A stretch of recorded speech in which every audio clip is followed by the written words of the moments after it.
అన్నయ్య ఇప్పుడు బస్ కూడా దొరకదు, ఎలారా? నువ్వు టెన్షన్ పడి నన్ను టెన్షన్ పెట్టకు చెల్లెమ్మా. హలో మాయర్ గారు, అసలే దొంగలు దోచుకునే రోడ్డు ఎలారా అనుకుంటున్నావు? సమయానికి మీరు వచ్చారు. దొంగలకి నాకు లింక్ ఏమిటయ్యా? అది కాదు సార్, మా చెల్లెలు అర్జెంట్ గా వెళ్ళాలి, టెన్షన్ పెరిగిపోతుంది. మీరు లిఫ్ట్ ఇస్తే నేను గిఫ్ట్ ఇస్తా.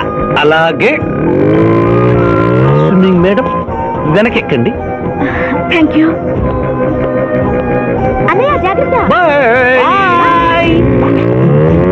ఆహా, భగవంతుడా, పైకెక్కిన ఈ జంట బెల్లిపీటెక్కేలా చెయ్యి స్వామి.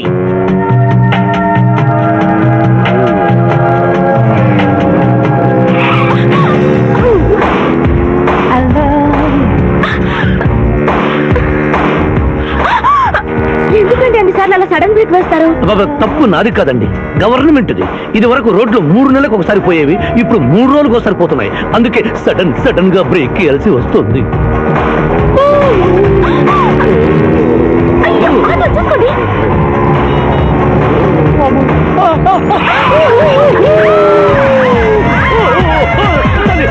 సరే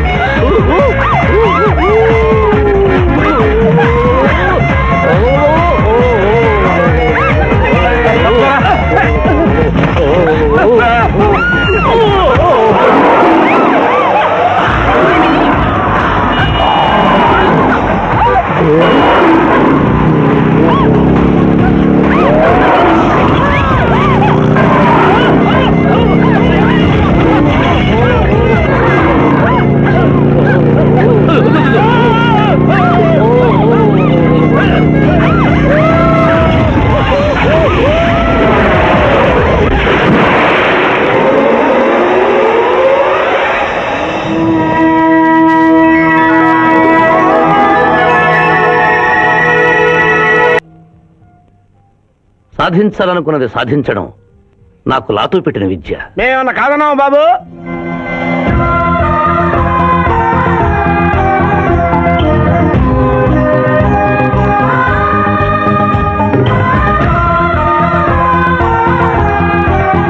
ఇవాళ ఏదో సర్ప్రైజ్ అన్నావు, ఇదేనా Maya? Happy birthday mister Pithapuram. నాకా? నీకే హ్యాపీ బర్త్డే మిస్టర్ పిఠాపురం. ఇదే సర్ప్రైజ్ అంటే, నీదే బర్త్డే. థ్యాంక్స్ చెప్పు. Thank you. ఈ రోజు నా బర్త్డే. అవును, నేను పుట్టినప్పుడు మా ఊళ్ళో తుఫాన్ వచ్చి పెద్ద మరిచెట్టు పడిపోయింది. చూడు లిటిల్ పాప, నువ్వు మా సిస్టర్ దగ్గర ఈత నేర్చుకున్నావు, నీ మావయ్యకు కూడా ఈత నేర్పించలేకపోయావా? నిన్న మీ మావయ్యకు ఈత రాక కాలువలో పడిపోయి మా సిస్టర్ ను కూడా ముంచేశాడు.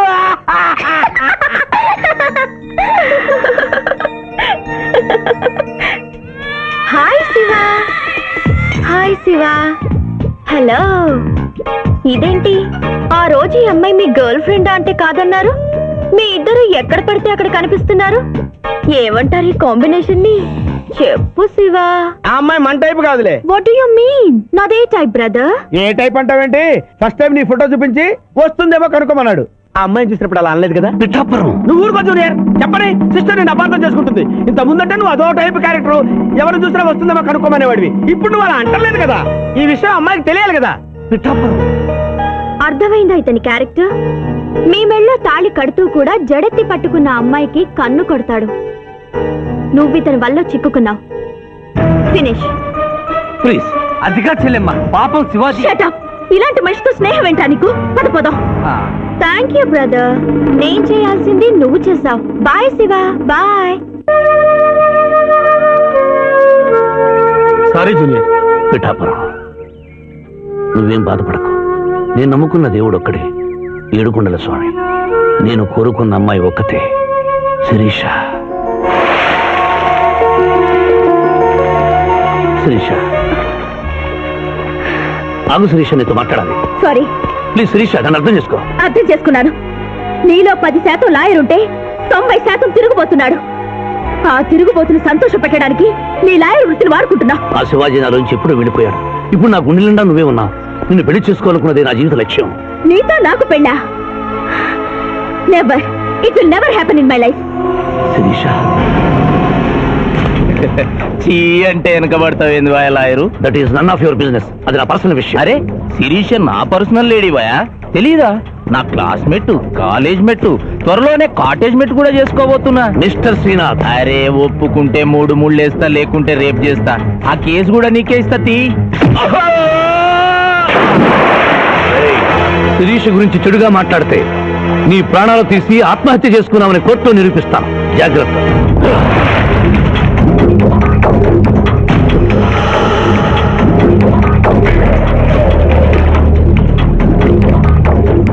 Can I help you?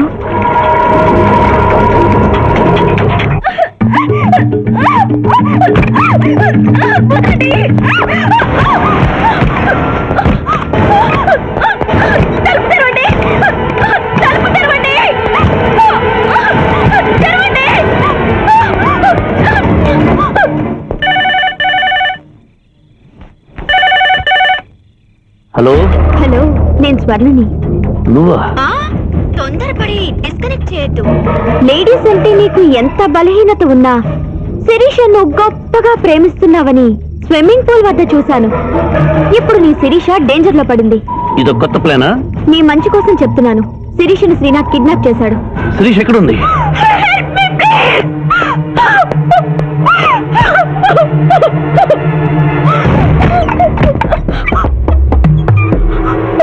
Sirisha, Sirisha, ఇదంతా నీ ప్లాన్ అన్నమాట. నా ప్రాణం పోయినా నేను నీకు దక్కను.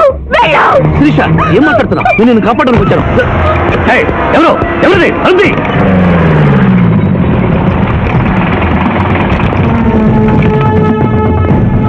డోర్ ఓపెన్ చేయండి. ఆ అమ్మాయిని కూడా బయటికి రమ్మను. సార్, అమ్మాయి గారిని ఇంటికి తీసుకెళ్ళమంటారా?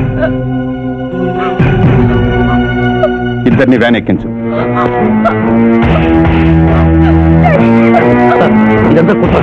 మీ అమ్మాయిని ఎవరు కిడ్నాప్ చేస్తే కాపాడడానికి వచ్చాను. నా మాట నమ్మండి. అయిపోయి కేసు ఉల్టా పల్టా అయిపోయి. ఈయన లాయర్, ఈయన నోటికి పవర్ ఉంది. ఈయన డిఎస్పీ, ఈయన లాఠీకి డబల్ పవర్ ఉంది. ఇంకేముంది? కేస్ కథం, కేల్ కథం. ఒక అమ్మాయి జీవితాన్ని బజార్ను పడేసి నిన్ను విడిచిపెట్టను రా రాస్కల్.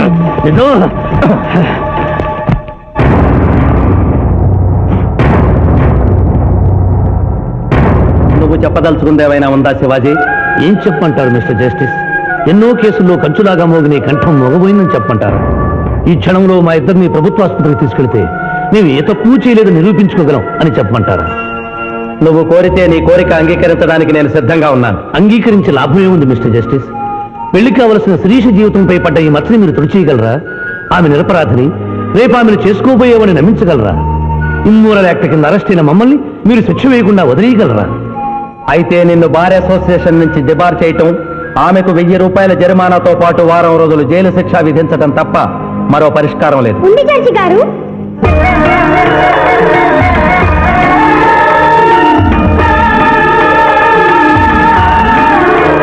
ఒక డీఎస్పీ గారమ్మాయి, ఒక లాయరు అల్లరిపాలు కాకుండా ఉండాలంటే ఆ ధర్మదేవత సాక్షిగా వాళ్ళిద్దరూ భార్యాభర్తలు కావాలి. దానికి ఆమోదం చెప్పవలసింది నేను కాదమ్మా, వాళ్ళు. డీఎస్పీ గారి కుటుంబంతో ప్రత్యేకంగా మాట్లాడే అవకాశం కల్పించండి. అగ్రి.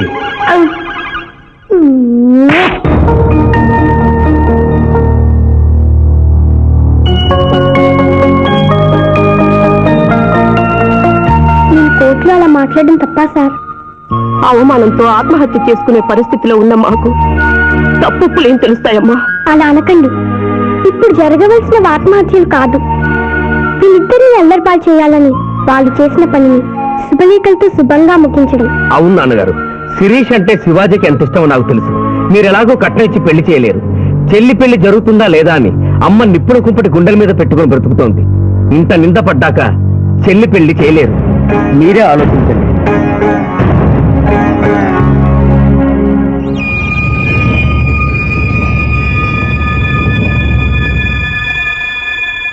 ఏ తండ్రి తన కూతురు పెళ్లి ఇలా చేయాలని కోరుకోడమ్మా. పరిస్థితులకు తలవంచడం మానవ జీవితంలో తప్పనిసరి. ఈ పెళ్లి మన కుటుంబ సభ్యులందరికీ ఇష్టమేనని జడ్జి గారితో చెబుతాను. ఇమ్మోరల్ గా ప్రారంభమైన ఈ కేసు మోరల్ గా మారి పెళ్లితో సుఖాంతం అవుతోంది కనుక ఈ కేసుని ఎక్సెప్షనల్ గా తీసుకుని కొట్టివేయడం జరిగింది. నీ టైం బాలేదా? నువ్వు ఏం ఐడియా వేసినా అది రివర్స్ అవుతున్నది. ఇదేందన్నావు? గడియారం మార్చినా కదా, ఇక నా టైం బాగుంటది. శిరీష, ఈ పెళ్లికి నువ్వు మనస్ఫూర్తిగా ఒప్పుకున్నావా? ఆ ఏడుకొండల వాడే ఇప్పుడు మన ఇద్దరి మధ్య ఉన్న జడ్జి. నీ ఇష్టం లేకుండా ఈ పెళ్లి జరగదా? చెప్పు. మీరు దేవుణ్ణి జడ్జి అన్నారు, కానీ నేను ఆ దేవుణ్ణే సాక్షిగా అనుకుని మీరు మారారని ఈ పెళ్లి చేసుకుంటున్నాను. నమస్కారం అండి, రండి, నమస్కారం. లోపలికి. నమస్కారం, నమస్కారం, పదండి. రేయ్, ఎస్పీ గారికి ఫోన్ చేయమని చేసావా? చేయలేదు. చేయలేదా? ఆయన లేకుండా శుభకార్యం ఎట్రా, ఇడియట్? ఏంటి పిఠాపురం, సిగరెట్టా? మా నాన్న ముందు అస్సలు నేను తాను. అదొకటే నువ్వు నాకు ఇచ్చే మర్యాద, బుద్ధి లేని గాడిదే. ఏంటి పిఠాపురం, నా మ్యారేజా? సిస్టర్ మ్యారేజ్ అయిపోయిన వెంటనే నా మ్యారేజ్ చేస్తారు ఫాదర్. నీ దరిద్ర ముఖానికి అదే తక్కువ. కడుపుకు అన్నం తింటున్నావా, గడ్డి తింటున్నావా? పిఠాపురం ఎక్కడికి? ఆయన క్షమాపణ చెప్పి తీసుకొస్తాను, వెళ్తున్నాను. పో. శుభం. అయ్యా, లగ్న పత్రిక చదవమంటారా? చదవటానికే కదండి వచ్చింది, చదవండి సార్. నేను చదువుతాను పంతులు గారు. చదువమ్మా. స్వస్తి శ్రీ చంద్రమానేన శ్రీ బహుదాని నామ సంవత్సరం మార్గశిర శుద్ధ దశమి ఆదివారం ఉదయం 11:01 శ్రీ చంద్రకాంత్ గారి ఏకైక పుత్రిక శిరీషను చిరంజీవి సింధు మామగారైన శివాజీకి ఇచ్చి వివాహం చేయుటకు పెద్దలు నిశ్చయించిన శుభలగ్న పత్రిక. మంగళం మహత్.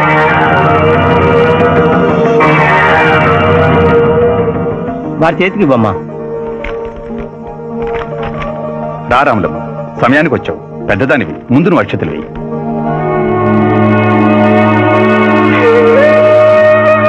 వేయి రాములమ్మ. 15 ఏళ్లుగా ఆ బిడ్డను పెంచిన చేతులతో అక్షింతలు వెయ్యలేను పాపం. తప్పు చెయ్యని నా కొడుకుని డబ్బు కోసం జైల్లో పెట్టించాడు. దీవించమంటావయ్యా? ఇదిగో లాయరు, ఈ ఇల్లు దేవాలయం, ఈ గడపలో కల్లుడుగాను వాడుకు పెట్టలేవు. నిజంగా దేవుడుంటే, కొడుకు కోసం నేను పెడుతున్న కన్నీటికి ఇలా ఉంటే ఈ లగ్గం జరగదు. ఆగిపోద్ది, ఆగిపోద్ది, ఆగిపోద్ది, ఆగిపోద్ది.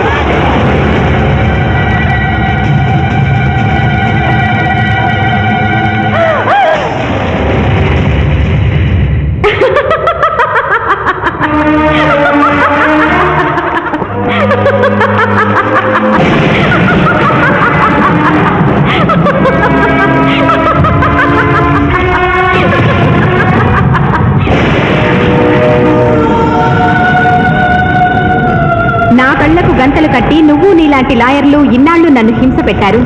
నిన్ను చూసి పగలబడి నవ్వే అవకాశం ఇన్నాళ్లకొచ్చింది నాకు.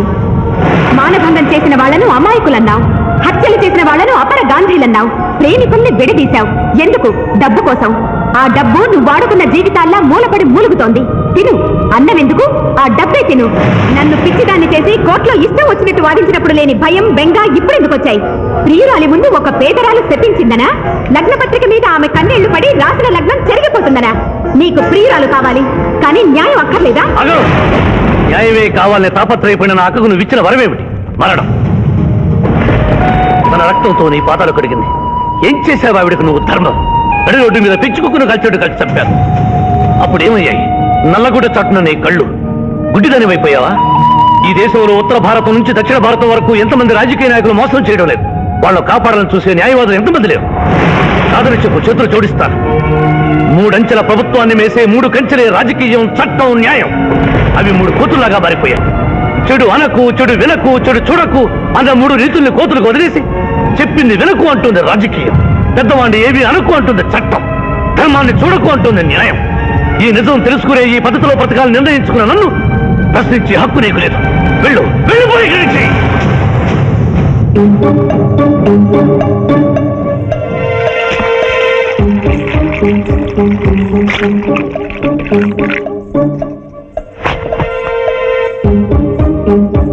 శివాజీ గారు, ఇది మనిద్దరిని భార్యాభర్తలు చేసే పసుపు కాగితం. ఈ పసుపు కాగితానికి నా మెళ్ళో 3 ముళ్ళు వేయటానికి మధ్య ఒక పుణ్యకార్యం చేస్తానని మాట ఇమ్మని అడగడానికి వచ్చాను. నిరపరాధైన రాములమ్మ కొడుకుని విడుదల చేయించి మీరు నిజంగా మారారని నిరూపించుకోండి.